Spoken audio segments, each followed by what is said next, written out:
ఉన్న మూసీ రివర్ ఎందుకు అభివృద్ధి చేసుకోవచ్చా అని నేను అడుగుతున్నా.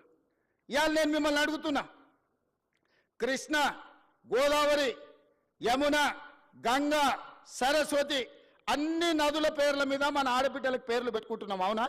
మన ఇంట్లో ఆడబిడ్డ పుడితే కృష్ణానో, కావేరో, గోదావరో, సరస్వతో, గంగానో అని నదుల పేర్లు మన బిడ్డలకు పెట్టుకుంటున్నాం.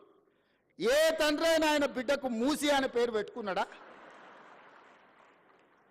ఇన్ని నదుల పేర్లు, పవిత్రమైన నదుల పేర్లు మన ఆడబిడ్డలకు పెట్టుకున్నప్పుడు మూసి అనే రివర్ పేరు ఏ తండ్రి అయినా బిడ్డకు పెట్టుకున్నాడా? ఎందుకు పెట్టుకోలే? ఆ మూసి కంపు కొడుతుంది కాబట్టి, మూసి మురిగిపోయింది కాబట్టి, మూసిలో విషం చిమ్ముతున్నది కాబట్టి, ఆ విషం, ఆ కంపు, ఆ మురికి మా బిడ్డల పేర్లు పెట్టుకోవద్దని తల్లిదండ్రులు ఏదైతే అనుకుంటున్నారో ఆ మూసి మురికిని ప్రక్షాళన చేయాలనుకుంటున్నా నేను. ఆ మూసిని నిర్మాణం చేయాలనుకుంటున్నా నేను. ఎందుకు యమున, సరస్వతి, గంగా, కావేరి పేర్లు పెట్టుకున్నప్పుడు మూసి అనేందుకు మన బిడ్డలకు పెట్టుకోకూడదు? ఆ మూసిని అద్భుతంగా నిర్మించినప్పుడు తప్పకుండా తల్లిదండ్రులు వాళ్ళ బిడ్డల పేర్లు మూసి అని పెట్టుకుంటారు.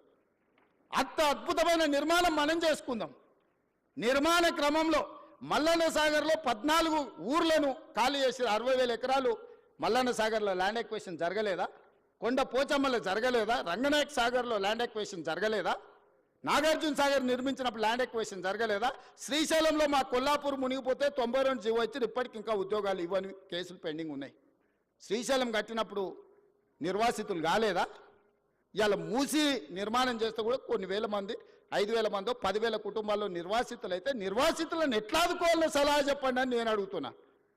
ఈరోజు భూసేకరణ జరిగేటప్పుడు, మూసి నిర్మాణానికి భూమి తీసుకునేటప్పుడు మల్లన్న